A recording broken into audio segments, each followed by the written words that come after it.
Welcome to Your Soul's Therapist podcast. I'm your host, Vlada de Souza. This show is on a mission to offer you a space to understand yourself more deeply, expand your worldview, heal your heart, and elevate your energy. If you're looking for safe and grounded tools to support your healing journey, then this show is for you.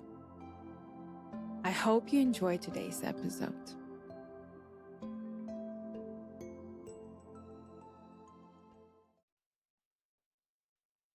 Welcome back, friends, to your Soul's Therapist podcast. It's been a minute. I have been to Portugal for some time, and now I'm back to one of my favorite villages in the world, which is Ubud in Bali. And the sound effect comes with it, as you can imagine. So you can hear my beautiful rooster that lives right next to the window of my bedroom. And you can hear local dogs and motorbikes. And I learned to live with it and take it as a part of the nature, part of the experience and local environment. So I'm meditating on embracing that, especially at 4:30 a.m. when my favorite friend, Rooster, is just letting me know that it's time to wake up. I'm trying to incorporate it as a cultural experience. So you can hear a lot of sounds and noises here, but let's just make it normal as part of living in Bali and being in a wood area. So thank you for being interested in the topic today. As you can see from the title, the topic is Fawning, which is a nervous system response. So I want to first let you know that if you are finding yourself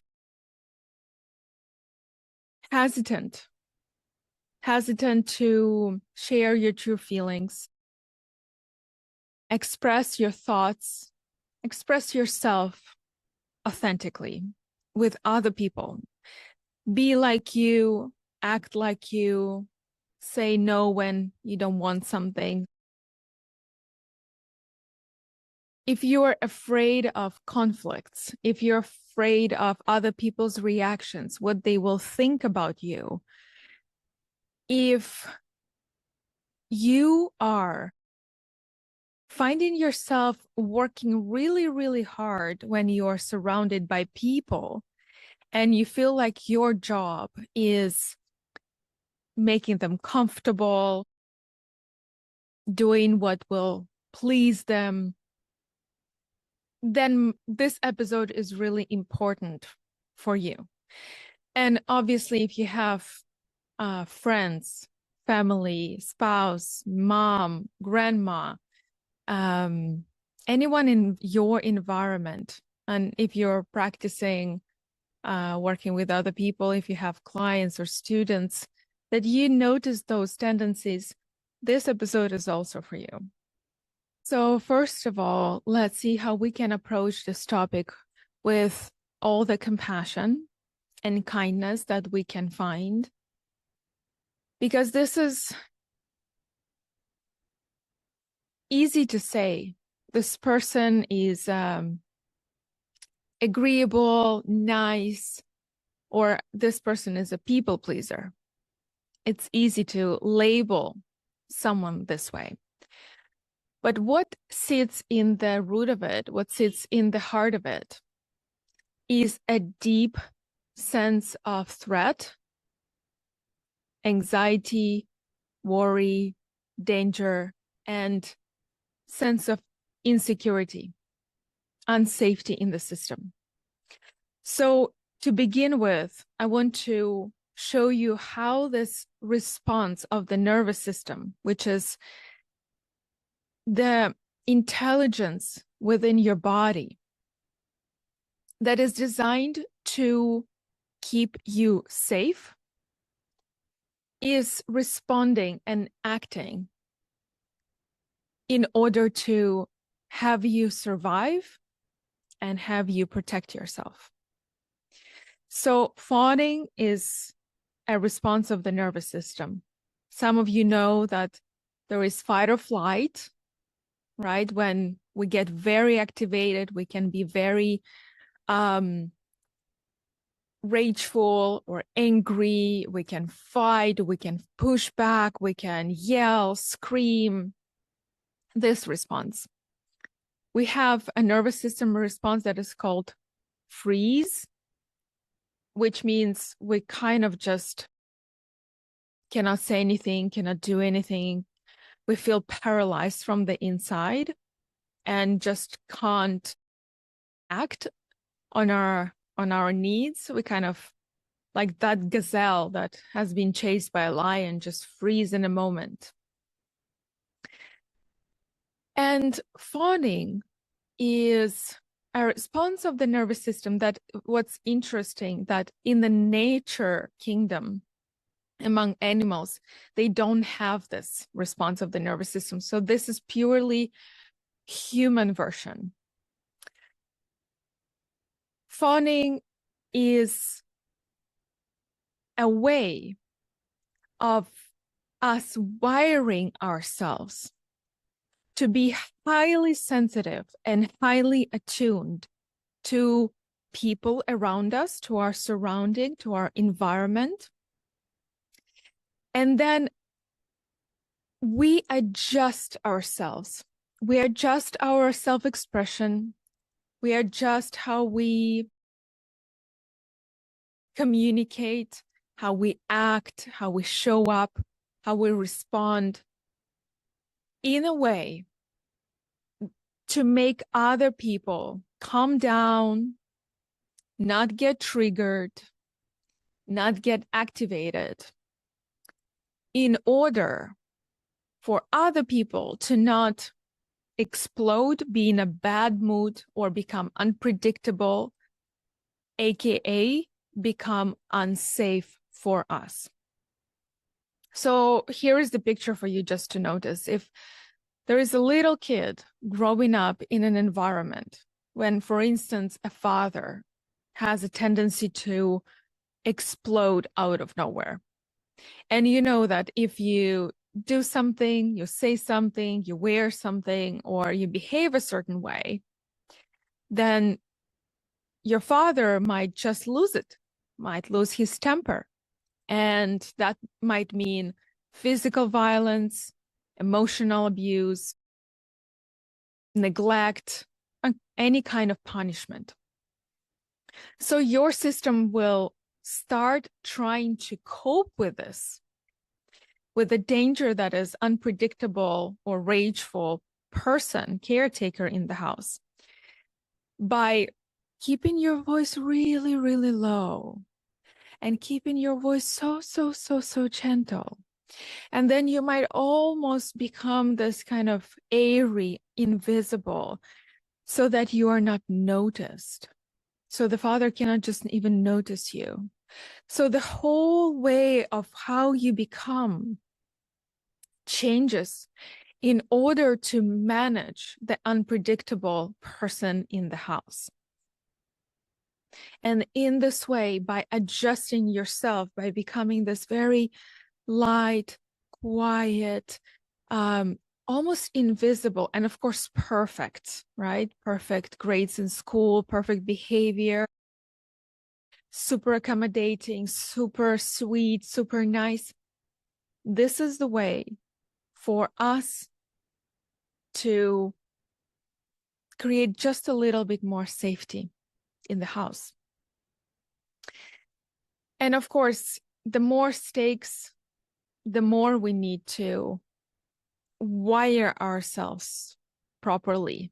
For example, if there is an unpredictable father in the house, and your behavior can not only impact you, but can impact your brother and sister and your mother, so the stakes go higher, definitely this becomes a situation where a person doesn't have a choice. So it's not a choice to wash the dishes or to not wash the dishes, to do the homework or not to do the homework, to say, I'm not going to do this, or to say, don't talk to me like this, right?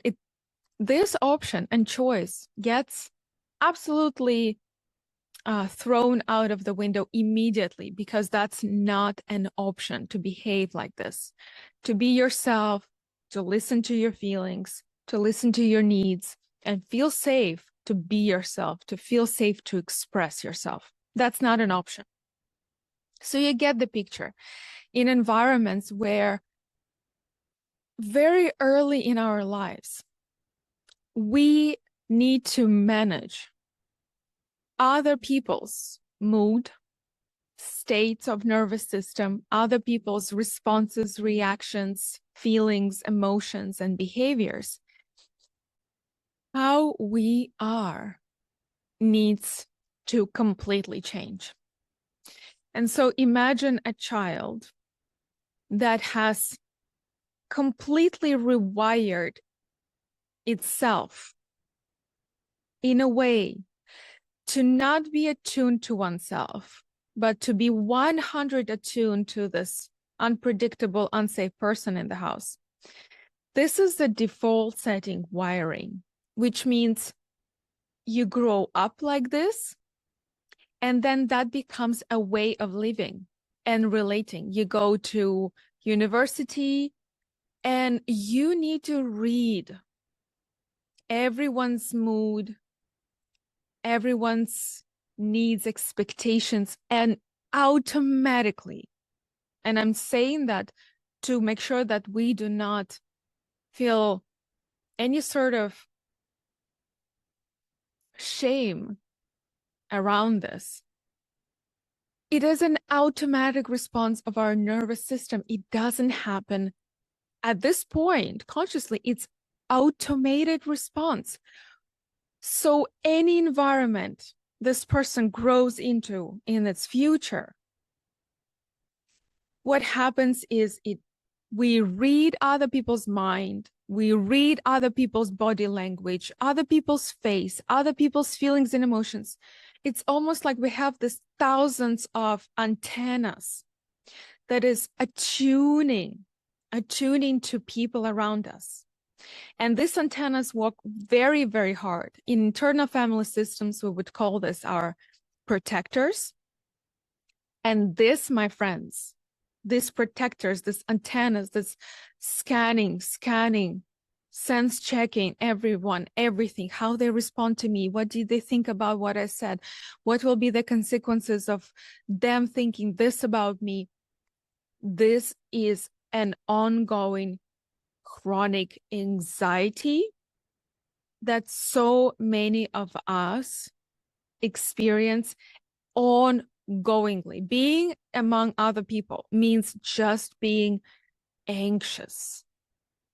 This anxiety in IFS protectors, scanning and sense checking people's environments.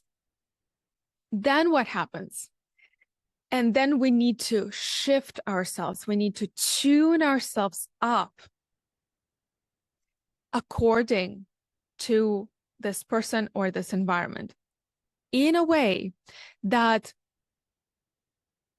that person perceives us as very helpful, very nice, very friendly, very agreeable. And this is where the term good girl, good boy, or nice person is really coming from. So I just want to pause and say that I have really unbelievable compassion for nice society that do not feel safe to simply not be nice, to say, I don't like this.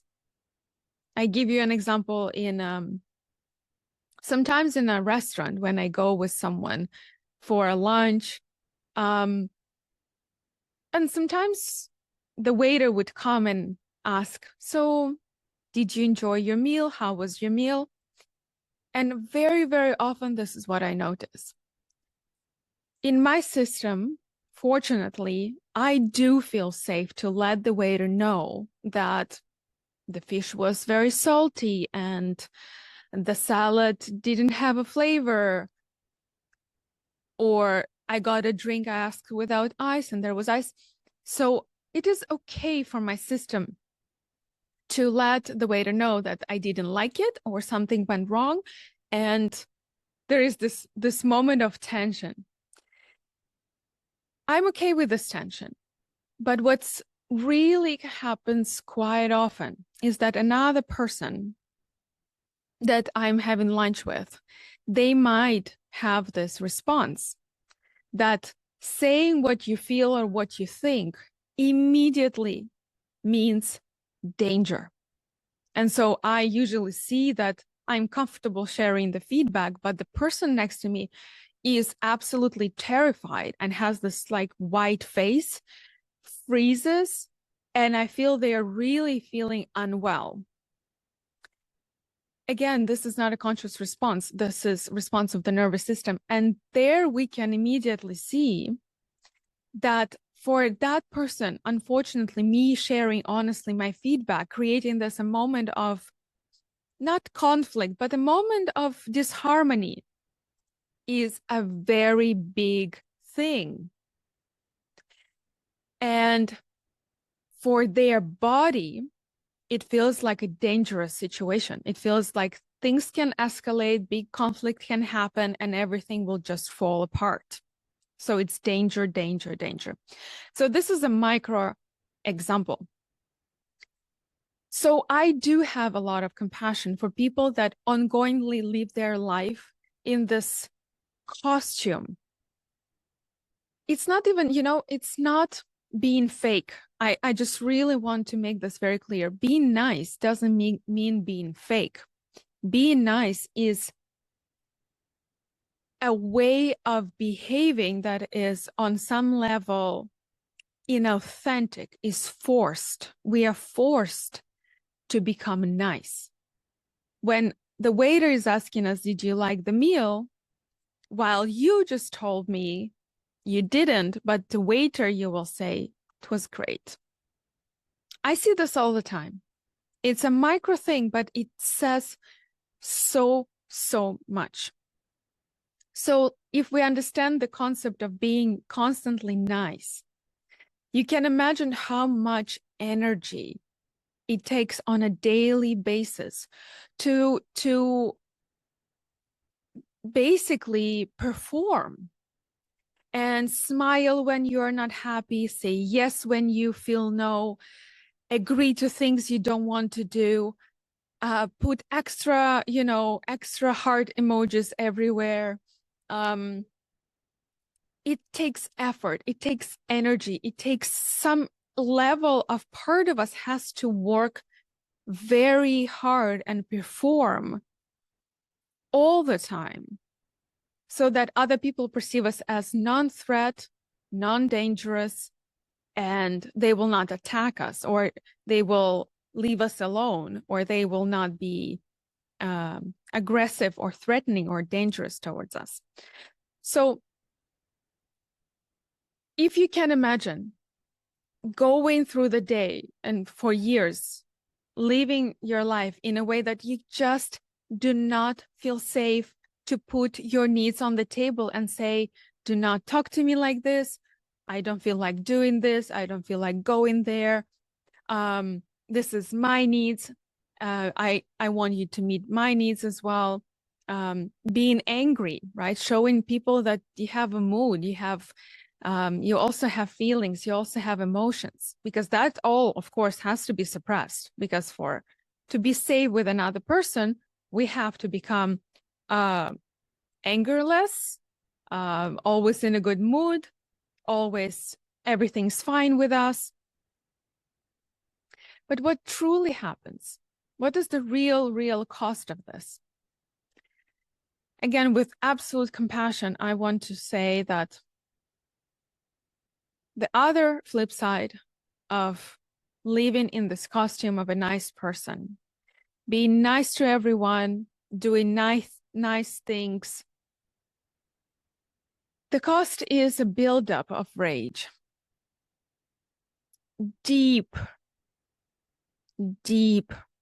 and profound rage. If every day and all the time, everything has to be suppressed and our needs are never met and we cannot speak for ourselves, there is a part of us that just cannot stand all of it, cannot stand ourselves, cannot stand others, and just permanently carrying this deep resentment inside. And because to express that resentment to others, we need to feel safe. What happens is we either just boil inside while we put this kind of nice smile on our face, and then we come home and then we scream in the pillow, and then we just talk to the customer service representative and just tell them horrible things and just disproportionately respond to a person that we know will not come back and attack us back. You can see that a lot. Also, if, for example, you have children, if all day long you had to be this very, very agreeable, nice person, not show anything, but then you come home and then you're drained and you're angry, it's very likely that that anger unconsciously, but might come out on the kids, on your partner, because these people are safe today, right? They might not respond to you in a negative way. So for those moments when it is safe to show our anger, those people around us will get the worst side of us, because all of that side is completely suppressed. And the depth of anger and resentments build up in so many years. And so we pour it out on random people, customer service, someone we just meet once, and people we feel safe with. Again, I just wanted to shame all of this because this is just how painful it is to fawn, to live with a fawn response of the nervous system. It is absolute torture. And the worst thing that we forget about ourselves, we forget who we are, we forget which food we like, which restaurant we want to go, which clothes we want to wear. We forget what we want. We forget who we deeply are in our core. Because we do abandon, we learn to abandon ourselves, and then we keep abandoning ourselves on a daily basis to keep creating safety in our environment. And this is a big cycle where it's very hard to get out of it. Again, I just want to say that if you're listening and this is your experience, I truly want you to receive my compassion. And I would also invite you to give compassion to yourself, because the suffering is great. The suffering is true. And I hear you and I understand you. What to do about this?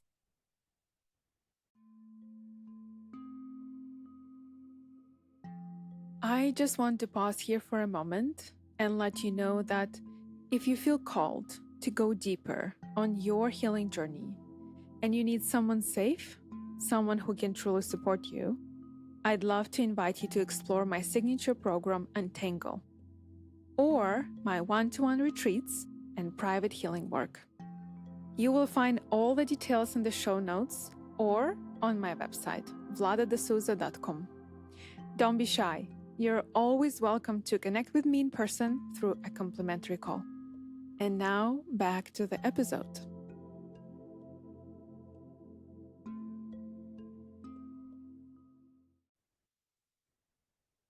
When someone would tell you, just don't be so nice all the time, or just learn to say no, or you have to put a boundary, you cannot let people just, use you like this. All this type of advice giving thing unfortunately might create even more shame and confusion inside, because now a part of you knows that how you are and what you feel is not okay. And what's okay is to put the boundaries, say no, and be authentic. And the problem is that it's the response of the nervous system keeps happening and you still cannot be authentic. The feeling of something's really, really wrong with me just grows. So that pressure and understanding, oh, I just need to be more brave, I just need to let people know what I want, unfortunately is not really going to the root of the issue, which is it is not safe yet to be authentic, to be true to yourself, and to have people see who you are, what you want, what you need, and express. What I truly believe is very, very efficient in working with this. It's definitely working with the nervous system. But at the root of it is addressing parts of us that got into that survival mode. Any moment when you saying something, you doing something, you asking for something, behaving in a certain way was causing a bad response. For example, if anytime you say, I don't want to do this, you would be called selfish. Definitely with time, every time you would think about yourself or feel your feelings, the response would just be immediately, I'm bad, I'm selfish, I cannot do this. I need to think about others. I need to worry about others. I cannot think about myself. Okay, so this is just how this wiring happens. In internal family systems, we work directly with parts of us that just really got into this wiring. First of all is the feeling of being in danger and being in threat. When there is a bigger person, when we are kids, we are very, very little, and our caretakers seem to be much bigger, more powerful, and we cannot respond in the same way to them. So we go back to these parts of us that at that time felt small and they didn't have choice. The only choice they had is to become someone else, become good, perfect, become nice. And we update them. So I would say the step one is updating. Updating parts of us that it is 2026. It's been many years since you felt you don't have choice because you're a tiny little child and you just have to make your way through this childhood. We update them that today things changed, years passed, and now you are physically bigger, more mature, more capable, hopefully more independent and free. And now you have choice. So the step one is to remind our system and remind our parts that we do have the choice to respond authentically today. And if someone gets angry, we do have ability to handle that, right? So if someone gets upset or angry about what you did, how you expressed your needs, how you behaved, or what you said, well, what do you do about that? You can respond back. You can leave the situation. You can just put your boundary today and say, it doesn't work for me, or this is how I need this to be. So the difference is, back then we didn't have that choice, but today we do. So we need to update the system about the fact that today we do have choice and we can leave. We can leave. We are not hostages. As kids, we do feel as hostages. what can we do? What, we're going to be 3, 5, 7 years old running out of the house and going where and doing what, right? We are hostages. We are hostages in our houses, in our environments, even school, right? Some of us might feel like a hostage. So the point is to remember that today we are not hostages of our environment. We are capable, we are mature, we have choices. So step 1 is updating. Step 2, it's in internal family systems what we call unburdening. So the moment we update our system, the system starts waking up to the fact that things are better and situation is not that dramatically terrifying.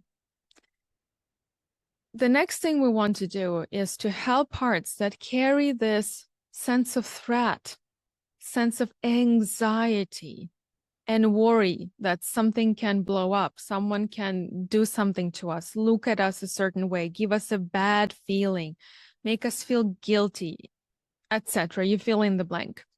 We want those parts that still carry those experiences to safely release them and safely unburden them.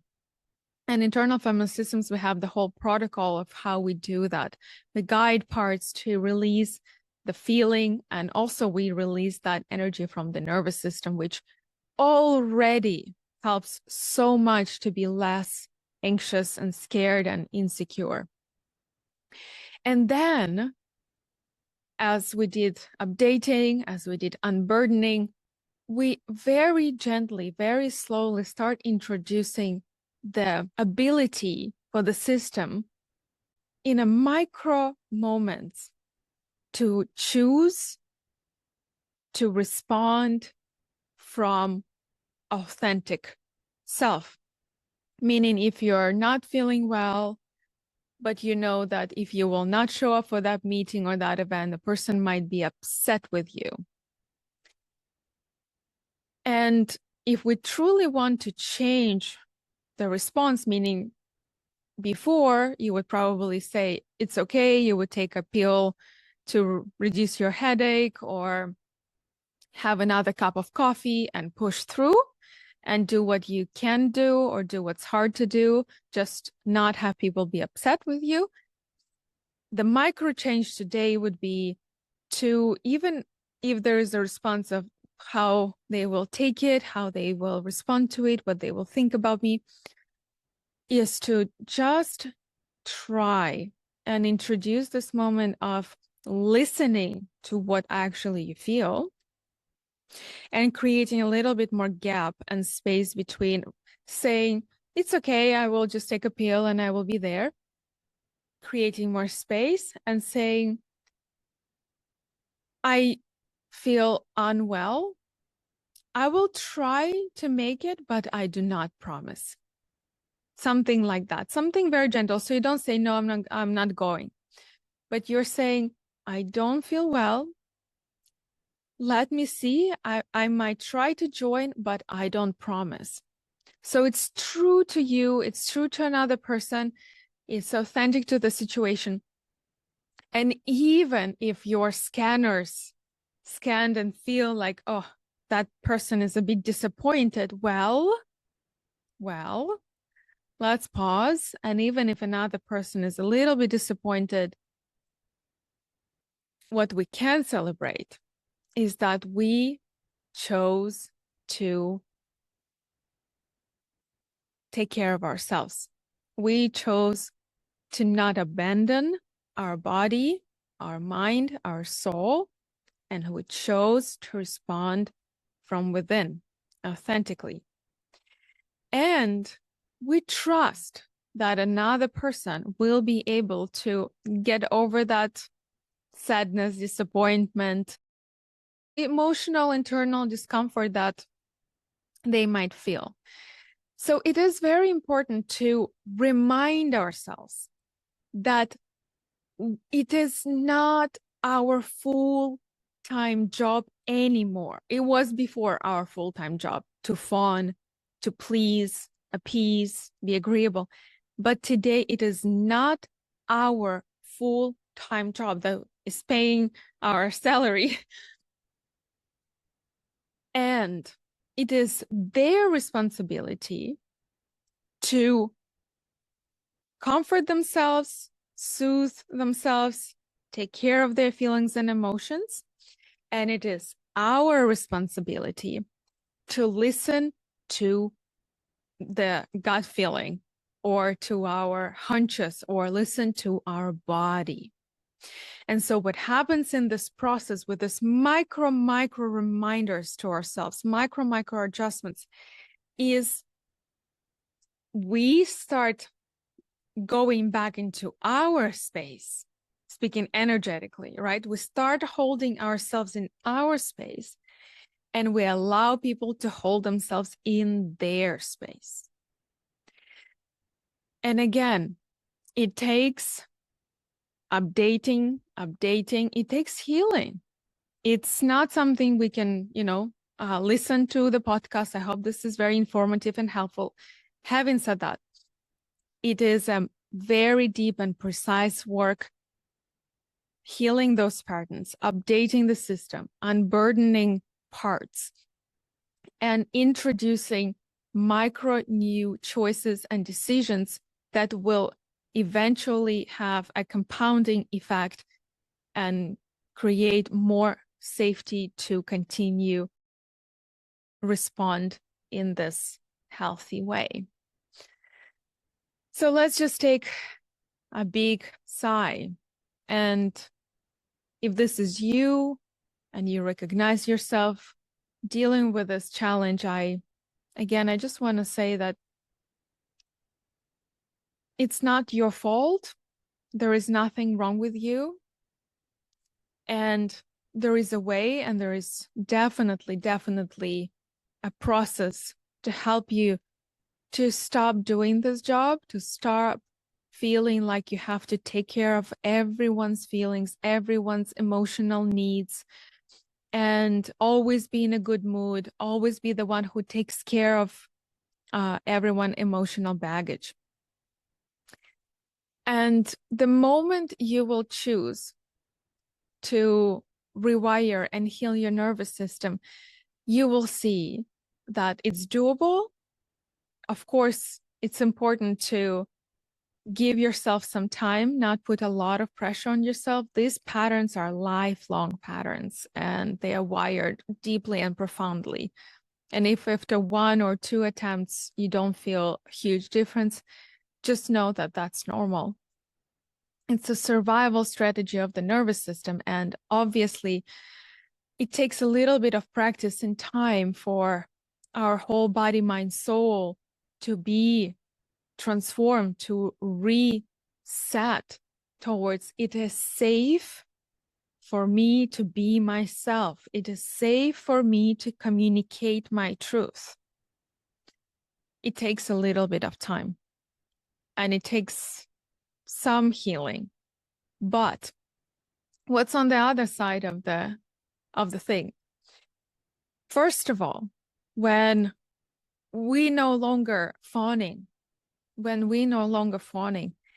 people get to actually know who we are. What that means.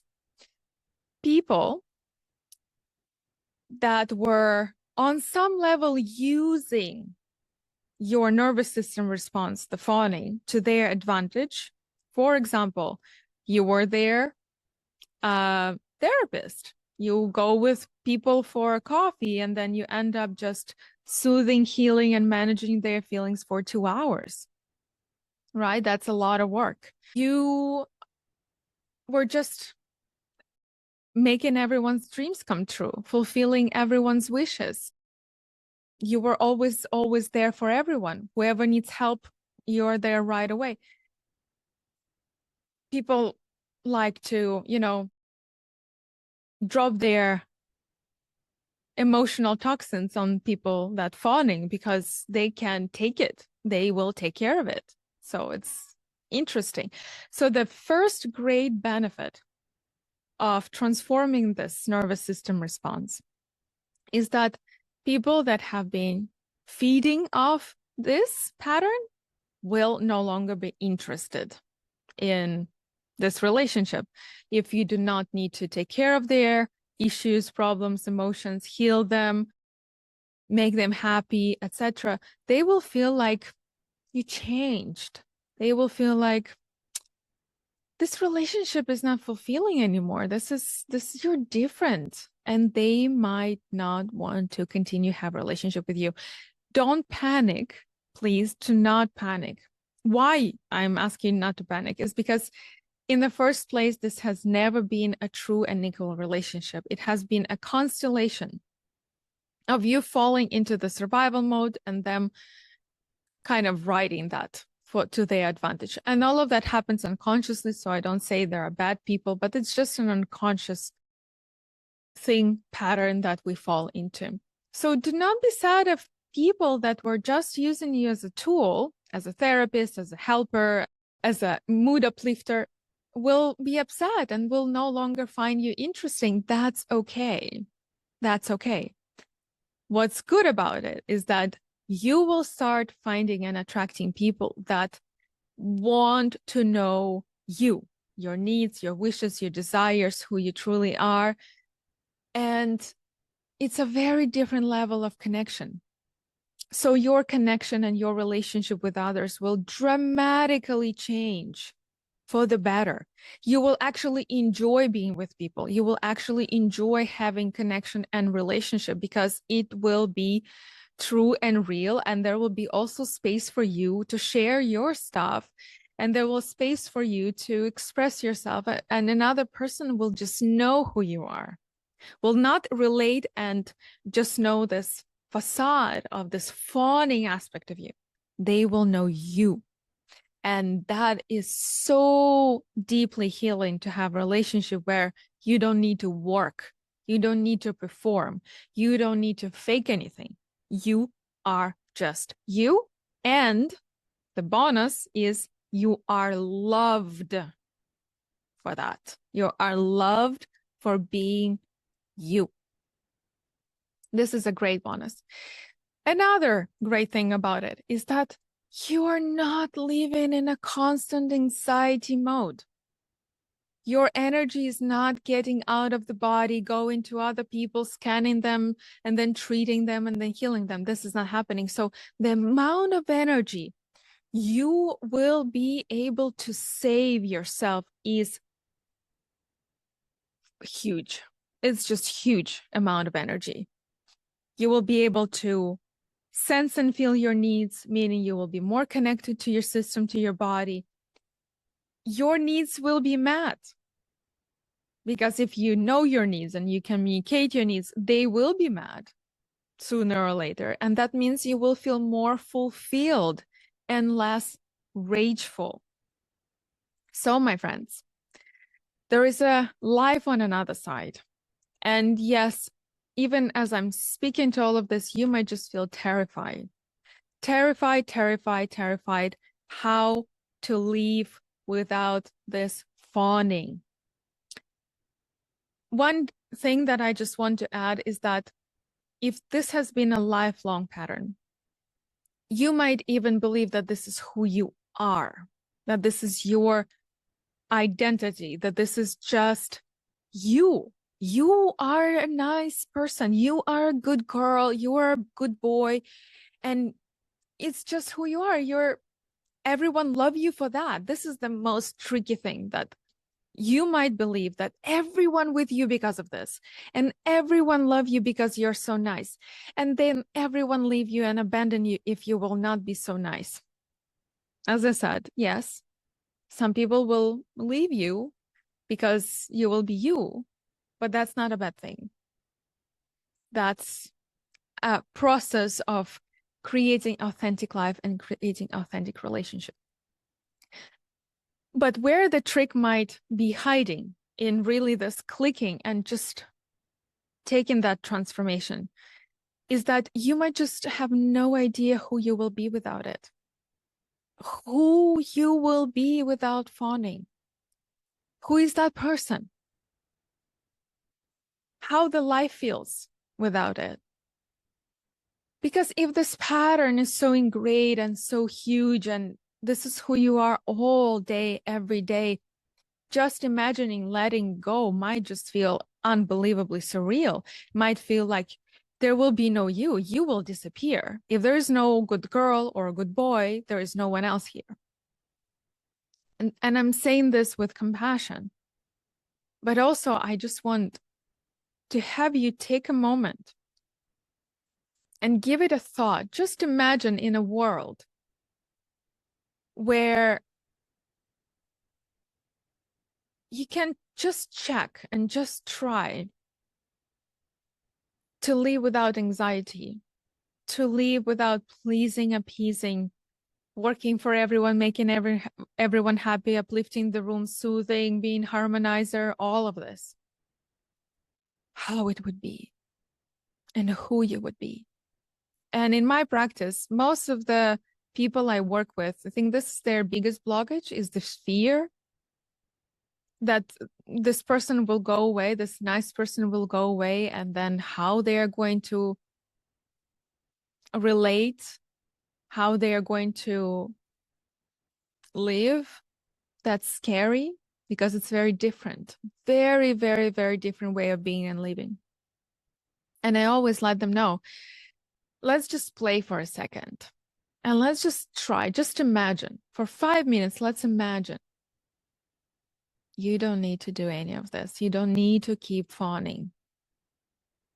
How it is. So this is my invitation for you. Explore that, maybe journal a little bit, daydream how that would feel like. It's a big transformation.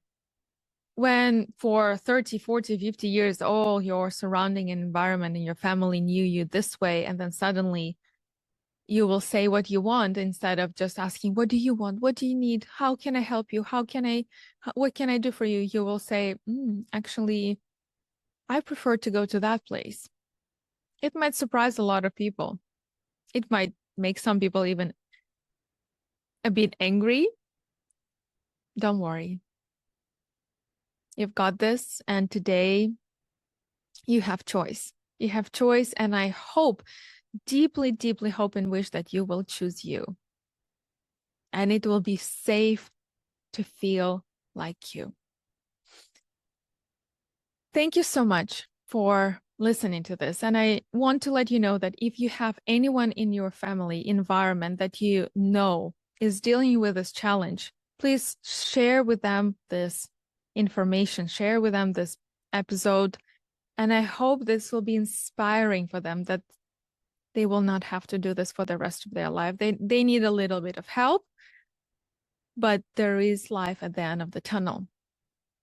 And just one more thing, let's normalize to be authentic, and let's normalize not to be nice. Let's normalize giving an honest feedback to a waiter in a restaurant. Let's normalize that. Let this be a practice of being true to ourselves and communicating and speaking our truth. If you have any questions or want to connect, don't be shy. Explore my website, and you can even book a complimentary 15-minute call with me via link. I think somewhere here in the description. Looking forward to meeting you. Until soon.